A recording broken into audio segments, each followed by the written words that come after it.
je vous retrouve dans une vidéo spéciale puisque j'ai décidé de vous parler de ma petite poitrine. Il y a quelques années, et encore aujourd'hui un petit peu, j'étais extrêmement complexée par ça. Car oui, je fais seulement du 80A. Ce qui me déplaisait le plus, c'est que ça n'allait pas avec mon corps, car lui s'est bien développé à l'adolescence. Mais c'est comme si on avait oublié d'activer le dernier bouton, celui pour avoir de la poitrine. Et ça me rendait vraiment malheureuse.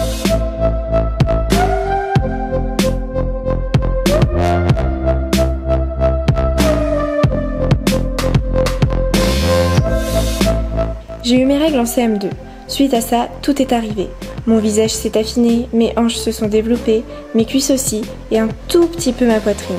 Et j'ai vite compris, dès la 6e, 5e, que je n'aurais pas de seins plus tard, qu'ils allaient rester comme ça toute la vie, même si au fond de moi, une petite voix me disait de continuer à espérer en attendant la fin de ma puberté, mais au final non, rien n'a changé. J'ai l'impression que ma poitrine n'a pas bougé depuis le CM2 jusqu'à aujourd'hui. J'ai donc abusé des soutiens-gorge push-up, pas du tout naturels, et ça me complexait encore plus car je sentais bien que ça se voyait. Pareil, l'été, quand je mettais des vêtements, que ce soit des décolletés, des débardeurs ou autres, je me sentais jamais à l'aise. J'essayais le plus possible de mettre mes bras devant moi pour me cacher. Les journées de plage et les maillots de bain, n'en parlons pas. C'était horrible pour moi car il fallait que je gère mon complexe de poitrine, mais aussi tous les autres, et ma cellulite notamment. Que ce soit avec ma famille ou n'importe qui, ça m'a toujours gênée. J'évitais ce genre de sortie au maximum.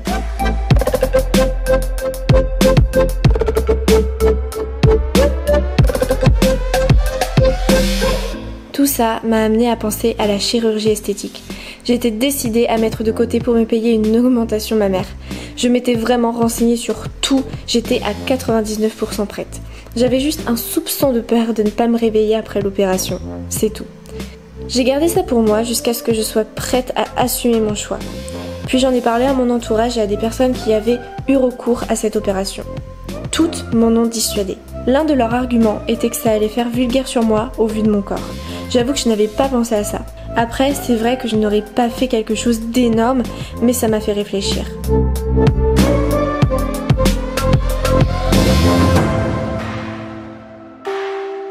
À cette même période, mon copain est entré dans ma vie. J'étais totalement apeurée à l'idée d'un jour devoir me mettre nue devant lui. Ça n'a pas du tout été facile. Je me cachais beaucoup, je gardais mon soutien-gorge, même pour dormir. Mais il a su me rassurer, me montrer qu'il aimait ma petite poitrine comme elle était, car elle faisait partie de moi et qu'il m'avait choisie pour mon ensemble. J'ai donc petit à petit regagné confiance en moi grâce à son soutien. J'apprenais à m'assumer devant lui et ça m'aidait à m'accepter comme j'étais. J'ai arrêté les soutifs push-up, je n'ai plus économisé pour me faire opérer et cette idée-là s'en est allée avec le temps. J'arrivais même à ne pas mettre de soutien-gorge certains jours d'été car j'ai toujours trouvé ça très désagréable à porter et l'été encore plus. Et puis récemment, je me suis même rendu compte que les soutiens-gorge sur moi ne servaient à rien, n'étaient pas agréables. J'avais parfois même des rougeurs sur la peau au niveau des baleines du soutien-gorge. Ça m'irritait. Alors j'ai commencé à porter des brassières, ce qui avant m'était totalement impossible. Il me fallait au moins du rembourrage quoi, sinon c'était pas joli. Et au final, je me suis rendu compte que j'appréciais porter des brassières, que c'était tellement plus confortable et agréable qu'aujourd'hui je ne mets presque plus que ça. Alors certes, si un jour je suis richissime et que l'envie est encore là, peut-être que je franchirai le pas de la chirurgie esthétique, mais pour le moment je préfère investir mon argent dans des voyages par exemple. Je ne dis pas que mon complexe est totalement parti.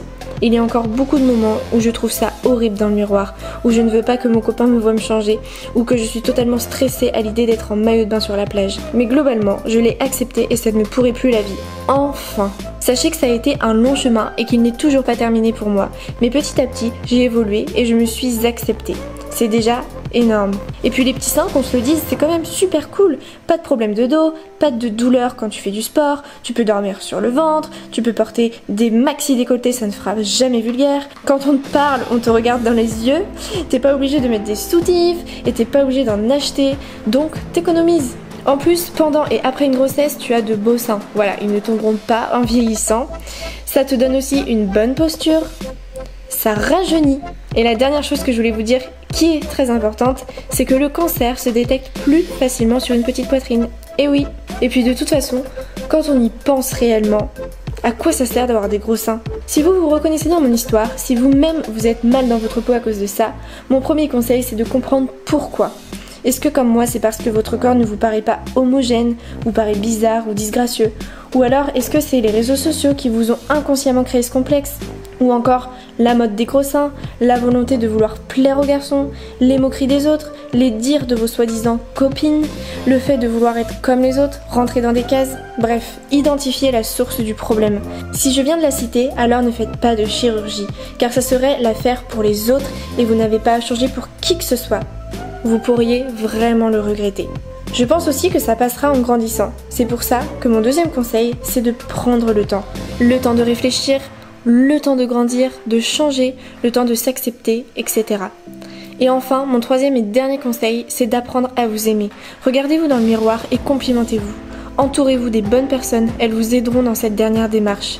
N'oubliez pas que c'est votre vie, vous vivez pour vous, alors seul le regard que vous vous portez en faisant abstraction des autres et du reste compte.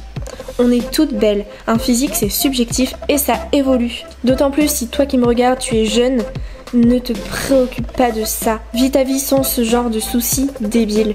Moi en tout cas, je te trouve belle avec ou sans poitrine.